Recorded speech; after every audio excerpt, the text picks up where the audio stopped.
Okay, I will tell you right off the bat, it is a terrible story, but it definitely fits the day, so I figured I'd tell it to you. Kid came home from school, young one, and he goes to his mother and says, "Mom, where did I come from?" At which point his mother panics. She realizes it is time to give her son the talk.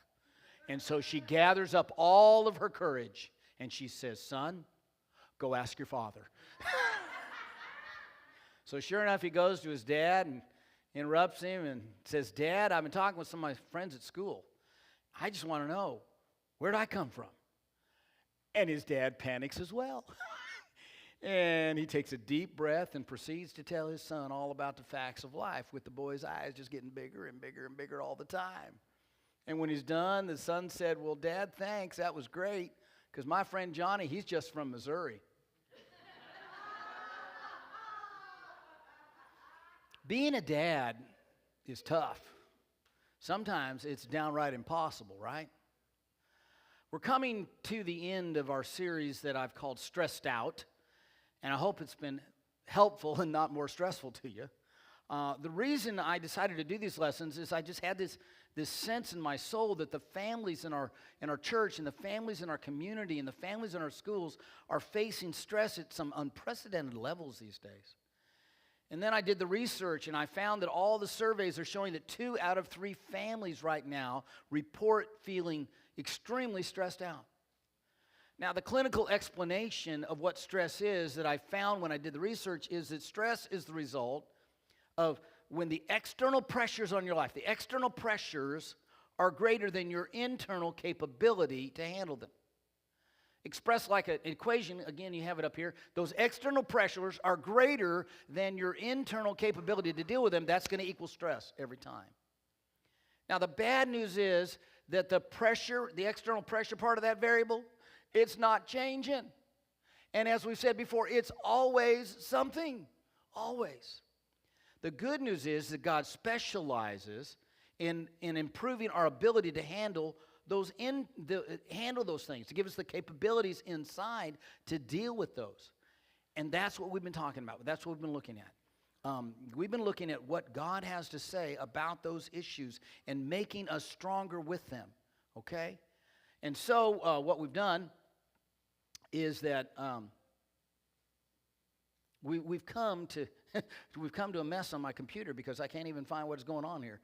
So we've come to this lesson. What we've said so far is that we've been looking at how in fact, God is able to deal with the stresses in our lives and bring us the ability to overcome them. Scripture says, "I can do all things through Christ who gives me strength." And so we spent these weeks looking at the various settings in our lives that bring us stress. One of the biggest ones is our relationships. And so we started with moms and stressed out moms and said, you know what? God's prescription, as we find it in His Word for stressed out moms, is listen, you do your best with what you have, and then you just cry out to God for His best for what you need. And then we looked at our kids and their stress in their lives, and we discovered God's answer for them is to make sure that we're giving our child to God and reinforcing the voice of God in their lives, adjusting our own course or their course when necessary, and making sure we communicate openly and exemplify character before them. And then we looked at the one that we didn't really want to talk about. That was our stressed out marriages, because there's more than a few of them. We discovered God's plan for stressed out marriages. Please, please, please, always get God involved on the front end. Get God involved on the front end, and then just stick with it. And then we dared to look at the number one source of stress. You got your relationships, but then the number one source of stress that everybody reports is finances. And so we looked at those, and what we learned is that the Prince of Peace has principles of peace that He can bring to your finances if you'll just put those principles into practice. And then we got to today, and I thought, it's Father's Day, so let's just bring it up. Let's talk about our stressed out dads. I read one report that said 59%, so almost 2/3, 6 out of 10 dads report that between work and home life, they're facing serious stress right now. Interestingly enough, according to the studies, let's catch this, dads are more likely than moms to face significant health issues because of the stress. Everything from high blood pressure to diabetes to heart disease to depression. But the study that really kind of shocked me came out of the Michigan State University. that found that a father's stress levels, catch this, a father's stress levels have a greater negative impact on their children than the mother's stress levels. Evidently, mom's better at shielding their kids from it or whatever, but the impact that a father's stress levels have on their kids is greater than even that of a mom. And every dad who understands that, his stress level just went up a little bit more right there. So, again, the question is there any help for us, dads? And I believe there is, and so I want us to look in the scriptures, in the Bible, at one dad who knew what it was like to face horrendous stress, but also what it was like to have God help him. The guy's name is Job. Remember him? Find the book in the Bible, in the Old Testament, that bears his name. And we've talked about him before, but I believe he's got a really important lesson he can teach us today about stress. And even if you're not a dad, and I realize we had all the dads up here, which meant everybody else still sitting out there. We're not dads, and you're thinking, well, it's not, why bother to listen to this? I believe God has something to say to you no matter what your station and place in life. If you'll apply his counsel, it's going to make a difference today. So I hope that you'll listen up, if for no other reason than to help your father when you talk to him or your kids when you talk to him. So if you remember, Job was a man who lived a couple thousand years before Jesus. He had a large family, really. He had 10 kids. That's stressful right there. 10 kids. He had extensive holdings of livestock and land, so he had a pretty heavy job. He was a man of faith, but he was also a man who found his faith severely tested. And if you want to know just how stressed out he was, I want you to listen to these words that are in the account of his life, the 23rd chapter of the account of his life. Here's what he says. Job spoke again. He says, my complaint today is still a bitter one.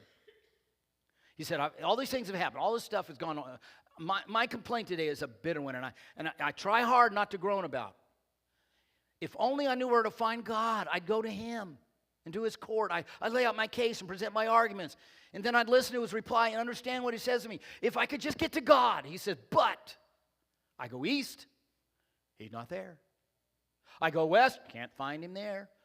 I don't see him in the north, for he's hidden, and I look to the south, he's concealed. Wow. Can you understand that picture? Job is facing unbelievable trials and troubles. He's stressed beyond his limits. Things are so bad that he knew that only God could fix it. And he said, I felt like no matter where I turned, though, I couldn't find God. I couldn't sense his presence. I didn't see any sign of him. But, says Job, but that wasn't the end of my story. And I love this passage because it tells me that no matter what's happened in my life, that's not the end of my story. And no matter what's happening in your life, that's not the end of your story. Job was stressed. He got in the end of his rope, and his rope broke. But he says, that wasn't the end of my story. But I know that God knows where I am, he says. He knows where I am, and after he's got me through this test, I know I'm going to come out as pure as gold. So here he was, stressed out beyond measure. Like I said, at the end of his rope, and his rope broke. But in the face of that stress and desperation, Job learned something that made him a better man, that brought him through it. And this morning, before we leave, I'm praying that you'll discover the same thing. But for us to understand that, I think we need to rewind back to the beginning of his story and see what it was stressing him out so badly. And again, if you don't know what's causing your stress, you're going to have a hard time mitigating it and dealing with it. So it's always good to just, what's up? So let's rewind to the opening chapter of Job's life and look at the sources of his stress. Here's how the book of Job begins. There was once a man named Job who lived in the land of Uz. He was blameless, a man of complete integrity. He feared God, stayed away from evil. He had 7 sons and 3 daughters. In other words, Job was a good man. He really was. Not only was he was a faithful man, and he was a family man. But then, next verse, one day, a messenger came to Job and said, the oxen were plowing and the donkeys grazing in the field next to us when the Sabeans attacked. They stole all the animals and killed all the field hands, and I'm the only one to get out alive to come and tell you what happened. And while he's still talking, another messenger arrived and said, bolts of lightning struck the sheep and the shepherds and fried them, burned them to a crisp. And I'm the only one who got out alive and come to tell you what happened. And while he was still talking, another messenger arrived and said, Chaldeans came from 3 different directions, and they raided all the camels. They massacred the camel drivers, and I'm the only one that got out alive to come here and tell you. Okay, so right there, I would say is a pretty big source of stress, wouldn't you say? The guy just lost everything, okay? He just lost everything. In a span of just a few minutes, he was wiped out financially. And so let's call this one, I'm going to call this one the Fred Flintstone dilemma. And you got to bear with me with the weird, I'm just trying to keep your attention here. Remember Fred Flintstone? Cartoons, about him started in the 60s and been in our lives ever since, I guess.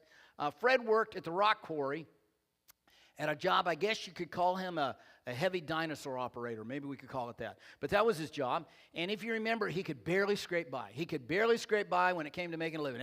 Just barely scrape by. I always thought that maybe yabba dabba doo meant I'm out of money or something like that. But the issue here, you can understand, is money problems. It's money problems, okay? And we've already talked somewhat about financial stress, but I just think it bears repeating that one of the biggest stress factors on dads is the money problems. I read several studies that stated that almost half of dads in this country report being stressed out over money at some point in the past year. And most of the dads I know will say, past year, nothing. How about the past week? Thank you. All too often, however, this is one that can make dads just feel overwhelmed because they feel like it's all on their shoulders. I remember one dad who asked his, this is terrible. His family asked him, what would you like for Father's Day? And he thought he'd be just so gracious. He said, well, why don't you get me something that everybody can use? And so they got him another wallet. Some of you got to think about that. But that's not good. Don't do that.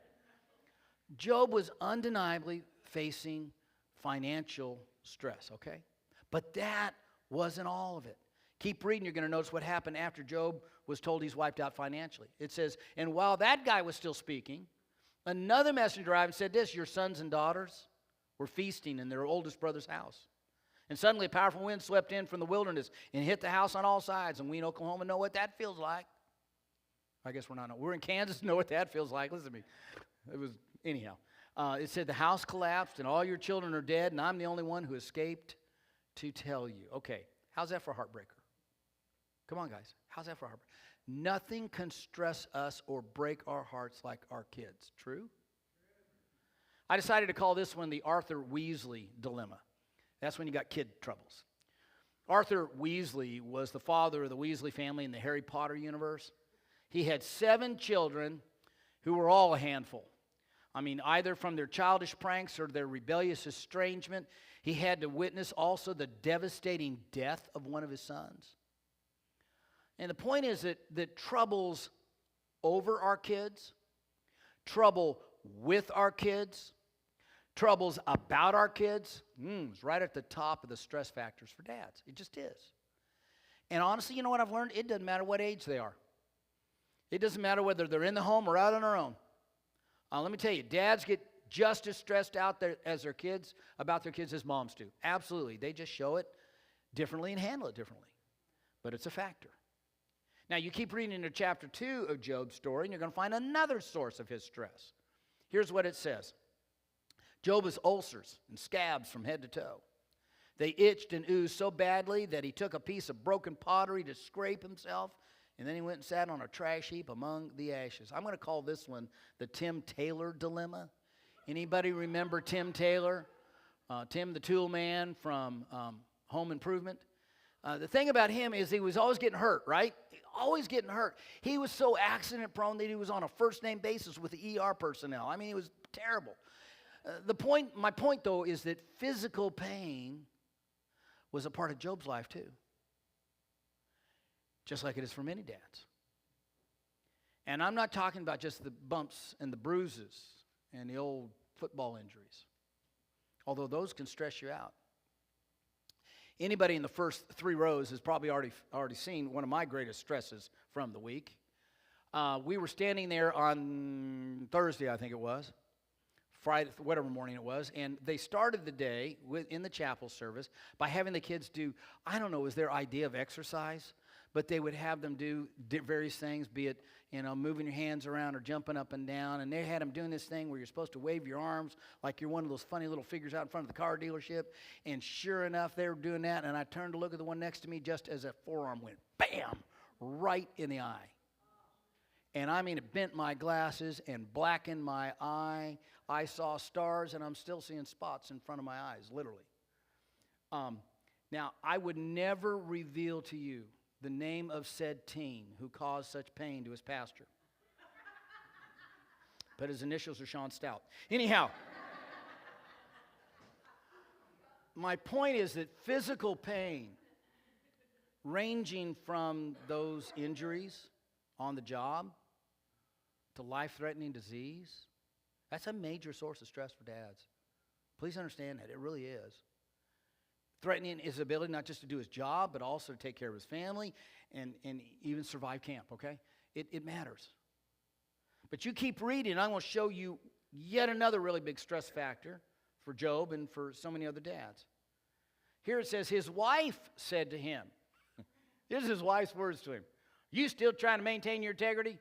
Curse God and just die, would you? Okay, now there's a real uplifting wife for you. Absolutely. How'd you like to be married to that, okay? I decided to call this one the Darren Stevens dilemma of marital problems. Anybody remember Darren? Say whatever you will about him, but the guy was married to a real witch. I mean, really. Samantha on Bewitched. Okay, she was really a witch. Okay, that wasn't a slip of the tongue. Anyhow, I read some studies that more fathers today are actually seeking marital counseling of their own initiative than ever before. When surveyed, so many dads, here's what they said about it. They said, be honest with you, I feel like I'm nothing more than a paycheck anymore. That's all I am to my wife. And others say, you know what, I'm not my wife's husband anymore, I'm just the dad to her kids. It's the stress of a marriage, and it's broken many a dad. But that's not even the end of there's one other factor here that I feel compelled to point out in Job's story, because I find it in many of our stories. I'm going to call this one the Homer Simpson dilemma, okay? We might as well. There is a dad for you, don't you agree? The thing about Homer Simpson was that his life was just one thing after another.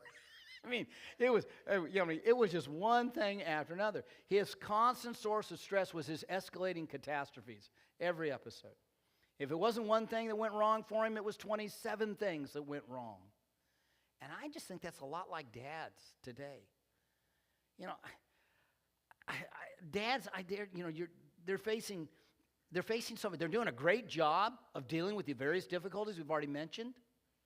And I dare say that every one of the dads in this room has faced at least one of them at some time in their lives, and they're doing a good job. But what I'm finding today is that so many dads aren't facing just one of them, but several of them, and they're all ganging up on him at the same time. It's just one thing after another. Did you notice in the description of Job's life, there was a phrase that kept being repeated in the scriptures intentionally?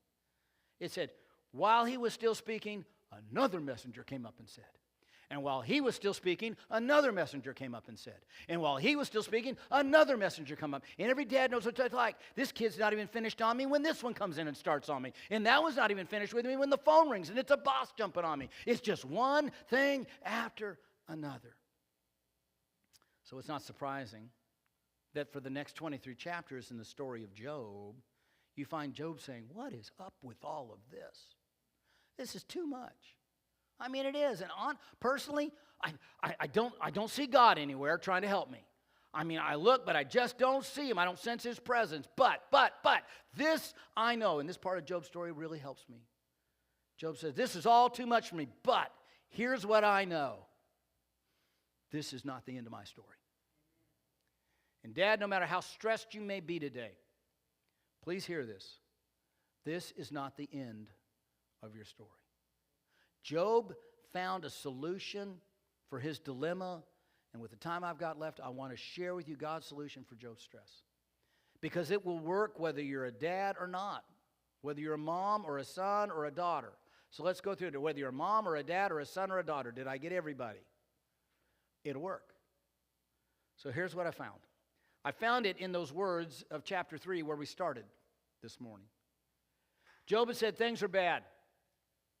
I really can't see or sense God in the middle of all this, to be honest with you. But there's something that I've learned that helps me and heals me, he says. I've discovered that he knows where I'm going. And when he's done testing me, I'm going to come out as pure as gold. For I have stayed on God's path. I have followed his ways and not turned aside. I have not departed from his commands, but have treasured his words more than my daily food. Okay, so Job is stressed to the max. He got to the end of his rope, and the rope broke. But in the face of that stress and that desperation, Job discovered something that got him through. And what I want to do quickly is to show you in Job's words what that was, so it can get you through. Remember, Job began, but God knows where I'm going. I am desperate. Everything's fallen apart. Everything that can go wrong has gone wrong. But I've learned that God knows what's going on, and God is working even when nothing is working. But I figured out that what he's working on most is me. I've discovered what God is working on most is actually me. He's trying to teach me something in all of this. So what I've learned is always look for that lesson God is trying to teach me in whatever I'm up against. And I want to suggest to you today that the first critical key to getting through your stress, no matter what it is, no matter who you are, is to look. Always look for what you can learn from whatever you're facing. Always look for what you can learn from God in whatever you are facing. If you want to find greater strength, remember that capability that helps you deal with the external pressures so that you don't get all stressed out. If you want strength that is greater than those pressures, then begin by looking for whatever lesson God can teach you through whatever you're facing. Here's something I've had to learn. I don't like this, but I've learned it's true. If God allowed it, he has something for me to learn from it. And let me tell you something. It was a lot easier for me to preach several years ago than it is now. But it's still true. If God allowed it, he has something for me to learn from it. And the longer I take to learn that lesson, the heavier the stress is going to be in my life. If God allowed it, whatever it is, then God's got something he can teach me through it. Something maybe about my character, maybe something about my relationships, maybe something about my attitudes, maybe something about my habits, maybe something in my heart that shouldn't be there, or something that's not in my life that should be there. So the first step in overcoming stress, I find, is to choose to look for whatever it is that God is out to teach me. Go back to Job's word. Let me show you another aspect of God's solution for stress. But he knows where I'm going. And when he's tested me, when he's finished testing me, I'm going to come out of this as pure as gold. Job is saying, listen, I face more than anybody else I know has had to face. And I've had every reason to just chuck it and say, forget you, God. I give up. But I got through this. And the only reason I did is because I chose not only to look for what I could learn, but also to lean on the only one who could carry me through it. What I discovered, said Job, is that when I let God carry me, I can come out of this thing better than I went in. Just like gold comes out of the fire better than it went in. And personally, what that's taught me, folks, what has taught me and what I hope you'll learn is this. With God, I can always end better than I started. With God, I can come through this better than I was when I went into it. I can become a better man. I become a better father. I can become a better friend. I can become a better pastor. With God, I can always come out of this better than I went into it. So when I lean on him and I let him carry me, he's going to bring me through, but he's going to bring me through better. And I can come out with this with my soul as pure as gold if I just choose to lean completely on the Lord. Because that is the only way that I can get to the next step in God's solution for my stress. What's that? Keep reading. I have stayed on God's path. I have followed His ways and not turned aside. I may not understand all that's happened to me, said Job. And believe me, there's a lot happening to me. But I've learned that if I walk closely to the Lord and follow the ways of the Lord and not veer off His path, if I live closely, that's the key here. Live closely. If I stick right, catch this, if I stick right on His tail and stay straight on His trail, then He's going to get me through this. Both of those are critical. I got to stay really close to Him and make sure I stay on the path that He has for me. And the reason this one is so critical is because one undeniable fact of the universe and one undeniable fact about people in general and dads in particular. Guys, the undeniable fact about us is this. When the going gets tough, the tough get going. And by that I mean, when it gets tough, we tend to withdraw from people. True? We withdraw from our spouse. We withdraw from the kids. We withdraw from our friends. We withdraw from the church. We withdraw because we're going to handle it. We're going to handle it on our own because we're going to handle this on our own. So when the going gets tough, what do? The tough get going. They withdraw to try to handle it on their own. That is an undeniable fact about us. But let me give you the undeniable fact about the universe. The farther you walk away from Jesus, the rougher it gets. Going gets tough. We withdraw and get out on our own, but the problem is the farther you move from Jesus, the rougher it gets. That's an undeniable fact of the universe. I was really privileged once to take a team from a church, and we went to the Central American nation of Belize to help work on their church and fix up their sanctuary for them and finish it because they had gotten it started but never finished it. And while we were there, they said they would take us on a side trip and we can enjoy Belize. Anybody here ever been to Belize? Woohoo! I'm not the only one. It is pretty. But the thing, they were going to take us to what they called the Blue Hole, and then they were going to take us to this cave. But to get there, you had to take this path through the jungle. And let me tell you, it is jungle. Everything they tell you about jungle, it was jungle. I just knew a python was going to come out of that thing. And if you got off that path at all, you couldn't you were going to be stuck, you were going to be dead, and they're never going to find you again. I just knew that was going to happen. Indiana Jones would not be rescuing me.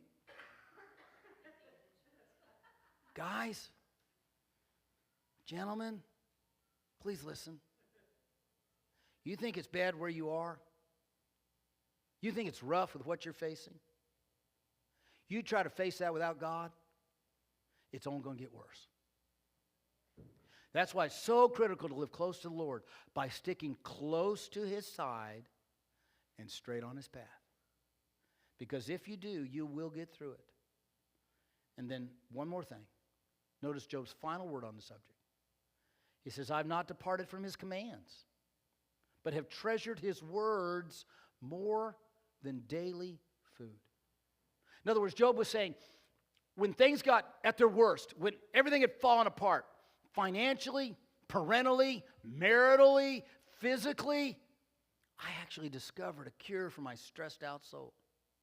And that solution was not only to look to the Lord and lean on the Lord and live close to the Lord, but it was also to listen carefully to the Lord. I've learned, I believe he's saying here, I learned to listen by reading His Word carefully and listening to what it said rather than to the cacophony advice I was getting from others around me. Let me tell you something. All of us guys, and ladies are just as bad. Things go wrong in our lives, we start listening to everybody else about it. We get their advice.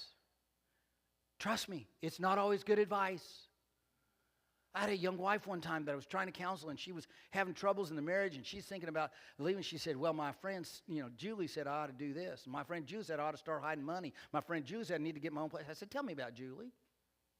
I said, she ever been married? Oh, yeah, she's been married 4 times, and she's divorced again. Then quit listening to Julie about marital advice. When we're going through stress, we tend to listen, but be careful. Be more intent on listening to what God says in His Word than on the cacophony of advice you're getting from others. And be absolutely intense in listening to God's voice in prayer rather than listening to what you're telling yourself. Anybody besides Russell real good about telling God what he ought to do to answer my prayer? I had an old, wise, godly man once tell me, Russell, be careful. If the only things you hear from God are to agree with what you wanted to do in the first place, you're probably not hearing from God. So I've got to listen carefully to His Word. Listen carefully to His voice in prayer. Listen to Him. And when I did that, I want you to know, says Job, and says Russell, it worked. What I learned is that when I listen, what I hear becomes even more precious to me than my very food. That's what he said. So the bottom line of everything I'm trying to share with you today, you're going to hate this. The bottom line of what I'm trying to say, don't waste your crisis, okay? Don't waste your stress. You cannot change the pressure of the things that are going to go on around you. Those external variables are outside of your control. They're going to happen. Trust me, more than a few of you dads, before you put your head on the pillow tonight, are going to have something that stresses you out. Those external things are going to happen. So don't waste it. Let God use it to teach you something about yourself and about others and about life and about Him. Let God use it to draw you closer and lead you farther down the road with Him than you could ever imagine. Don't waste it, and you're going to discover just what God can do through it. I believe that. I have a plaque in my house on the wall that Linda picked up one day. It was 2018, and we had hit the 3-year mark of her salivary duct carcinoma, her throat cancer. And 3 years cancer-free, and so we needed to celebrate. And so what she said she wanted to do to celebrate was go to Waco, Texas, into the silos. How many of you ladies know the fixer-upper people in their place, the silos in Waco? Okay, how many of you made somebody go with you to it? Okay, okay, quite a few of you. Well, that's what she wanted to do as a way to celebrate. And listen, I love my wife, so I said, absolutely, let's do it. And so we went into those silos, and we're going around. All of a sudden, she spotted one of those metal art signs that you can hang up on your wall that were really popular in their show. They showed them a lot in their show. This one said simply, "You got this." Okay, that's what it said. And she loved it, absolutely loved it. And so it was no brainer for me. I was going to buy it for her and bring it home. And she got it to the house, and she immediately put this thing up right next to the door where we go out to get in the car to leave.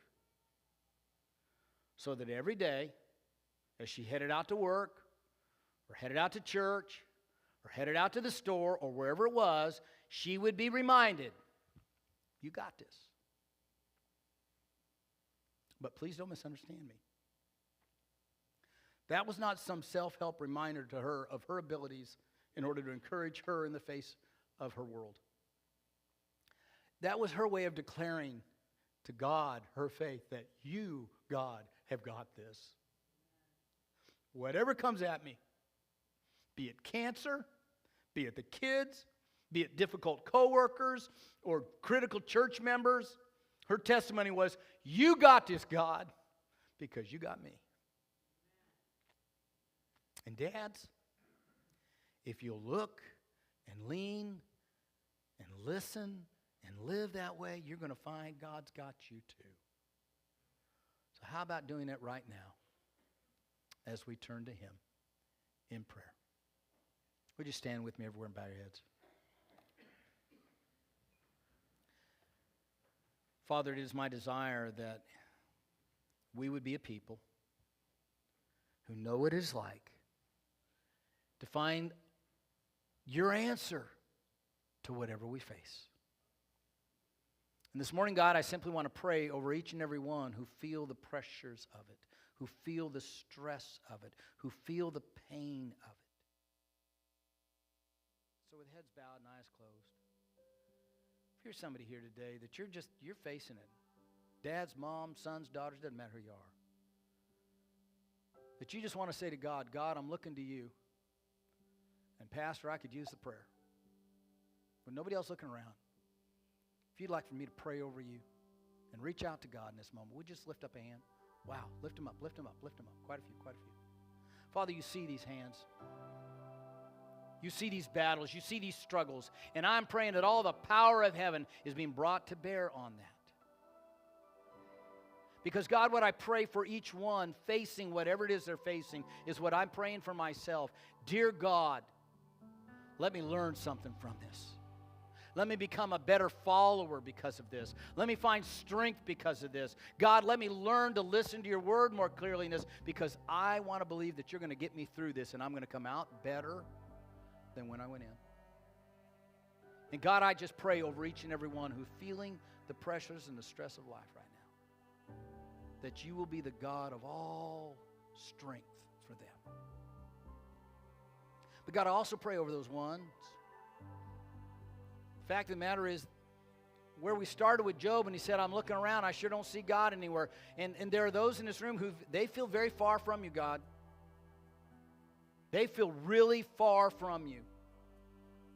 For some, it's because of the pressures and the stresses of life, and I just pray that somehow you're revealing yourself to them. But for others, God, the reason they're feeling far from you is because they have wandered astray, and they know it. They are not nearly as close to you as they once were. Some feel like maybe they've never been close to you because they never even looked at you, never even thought about it, never decided to say, Jesus, be my Savior, and come on in and take my life. For those who would say, God, I'm not as close as I was, but I want to be. So I'm turning to you now for those times of refreshing. I'm returning to you now, repenting of my sins. And whatever it is, God, help those just to repent. Repent. Forgive us, God. Forgive us. Because we're turning to you today for those refreshing touch of your grace. And God, I'm praying over each one today who would say, that's me. Because this I believe, that the power that was at work in the cross of Jesus, the power of the blood is sufficient to bring forgiveness of sins and healing of hurts and hope for heartaches and abundance of tomorrow. So bring it is what I'm praying. Bring it on each and every one. I ask in Jesus' name.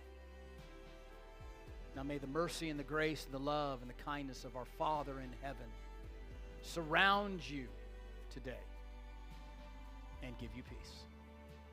You're dismissed. God bless you. God bless you. Encourage somebody. Love on them before they leave, okay? God bless you.